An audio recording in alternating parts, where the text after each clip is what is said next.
Bienvenue Emmanuel, bienvenue au mémorial. Vas-y, approche-toi, n'hésite pas. La journée a été longue, tu as beaucoup attendu, donc je te laisse la parole, je te laisse plaider. Merci.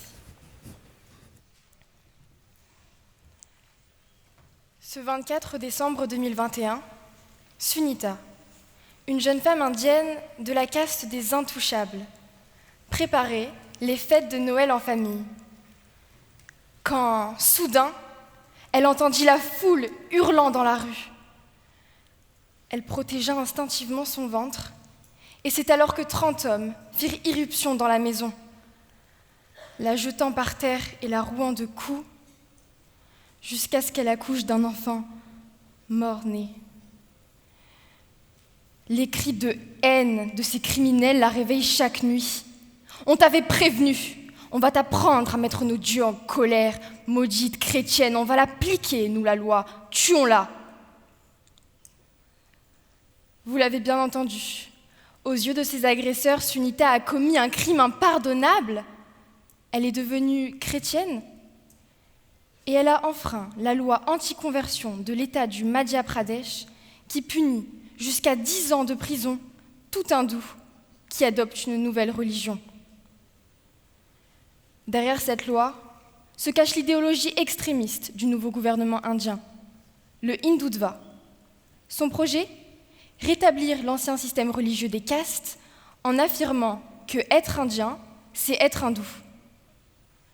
Dans ce système, Sunita, comme 280 millions de citoyens dits intouchables, sont condamnés à une vie de sous-hommes, relégués aux tâches les plus dégradantes de la société, au service des castes dominantes.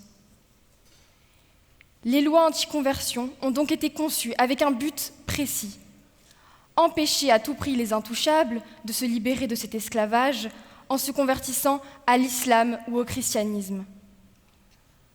En 2020, Sunita et sa sœur Mina deviennent les premières chrétiennes de leur bidonville. Rapidement repérées, elles sont longuement interrogées par la police qui les accuse du crime de conversion frauduleuse.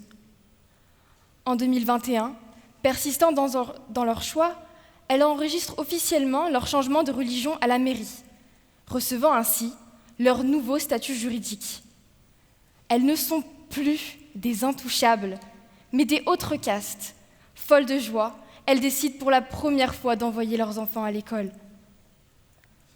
Pour leur faire payer tant d'audace, elles sont d'abord exclues de l'aide alimentaire du Covid. Puis, les prêtres hindous chargent leurs voisins de chasser ces porteurs de malédiction en déviant toutes les eaux des égouts du quartier vers leur maison, dans laquelle s'engouffre la puanteur et les vers.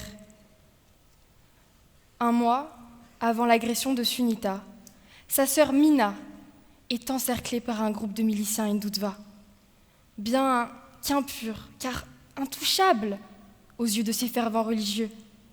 Mina est violée par 5 d'entre eux. Un rapport de la London School of Economics, commandité en 2020 par l'ONG Portes Ouvertes, a recensé plus de 12 000 exactions de ce type. Chiffre qui n'est que la partie visible d'un iceberg 10 fois plus important. Dès sa prise de fonction en 2014, le Premier ministre du nouveau gouvernement pro-Hindutva, Narendra Modi, est déterminé à dissuader définitivement les intouchables de se libérer de leurs conditions d'esclaves et déclare « Les conversions à l'islam et au christianisme représentent un grave danger pour l'équilibre et l'harmonie de la nation », faisant des lois anti-conversion l'instrument central de son projet politique. Sous l'appellation ironique d'actes de liberté religieuse, ces lois précisent que nul ne peut changer de religion par la force, la séduction ou des moyens frauduleux. Des termes vagues et incompatibles avec le droit à la liberté de conscience et consacré par l'article 18 de la Déclaration universelle des droits de l'homme et repris par l'article 25 de la Constitution indienne. Toutes les personnes ont le droit à la liberté de conscience et au droit de professer, de pratiquer et de faire connaître librement leur religion. Précisant en outre que toutes les conversions sont interdites en Inde, sauf si c'est vers l'hindouisme. Ces lois discriminatoires sont rejetées par le Parlement indien en 2015, mais elles sont promulguées dans 11 États, ouvrant la porte à la persécution systématique des minorités religieuses par la principale organisation extrémiste hindoue du pays, la RSS. Celle-ci dispose désormais d'une couverture légale pour appliquer librement son programme dit de « retour à la maison », qui a permis de reconvertir avec succès plus de 500 000 chrétiens depuis 2016. Conformément au protocole du programme, les chrétiens sont tout d'abord exclus socialement, puis ils sont affaiblis par la violence. Puis, on les traîne au temple, on les oblige à se prosterner devant les dieux hindous, boire de l'urine de vache et se raser les sourcils, avant de les relâcher, brisés, terrorisés, traumatisés à vie. On peine à croire que dans un tel climat de terreur, le pasteur Bumbaria ait eu le courage d'organiser chez lui des réunions de prière. Pour punir un tel crime, le programme de retour à la maison est nettement simplifié. Ce soir de mai 2021, les miliciens de la RSS interrompent violemment la réunion du pasteur Bumbaria, le traînent à l'extérieur, puis, devant une foule de 200 personnes, retransmettant la scène en live sur Instagram, ces courageux défenseurs de l'hindouisme l'exécutent à coups de machette. Aux informations TV du lendemain, l'affaire du pasteur Bumbaria ne fait pas la une, mais la présentatrice évoque, avec une émotion visible, les nouvelles provocations de ces chrétiens, ces blasphémateurs, irrespectueux des croyances et des traditions hindoues, troublant encore et toujours l'ordre public. La situation que je vous dévoile aujourd'hui est-elle une spécificité d'une culture exotique, difficile à comprendre par nos mentalités occidentales ? Non, bien sûr. Les normes du droit international s'appliquent sans exception à tous les États qui les ont ratifiées. L'article 18 du Pacte international relatif aux droits civils et politiques précise que nul ne subira de contraintes pouvant porter atteinte à sa liberté d'avoir ou d'adopter la religion de son choix.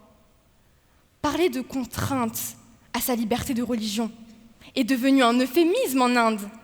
Les lois anti-conversion encouragent et légitiment une véritable persécution de plus de 50 millions d'intouchables chrétiens. Or, au regard de l'article 7 du statut de Rome de la Cour pénale internationale, une persécution pour motif religieux constitue un crime contre l'humanité. Oui, le terme est grave, mais les faits sont là. Le 1er octobre 2020, les responsables de la RSS ont lancé publiquement des appels au meurtre contre les convertis. Et le 14 novembre 2022, Narendra Modi a présenté au Parlement indien son nouveau projet de loi anti-conversion national. Je veux donc lancer ici un appel solennel à tous les représentants des États siégeant à l'ONU. Vous avez le devoir impérieux de stopper cette mécanique infernale en exigeant, sous peine de sanctions internationales, le retrait immédiat de ce projet de loi et de toutes les lois anti-conversion en vigueur en Inde. Car si demain, à l'appel de la RSS, au signal de la radio des 1000 collines indiennes, une attaque généralisée frappait soudain des millions d'intouchables chrétiens, vous ne pourriez pas dire que vous ne saviez pas.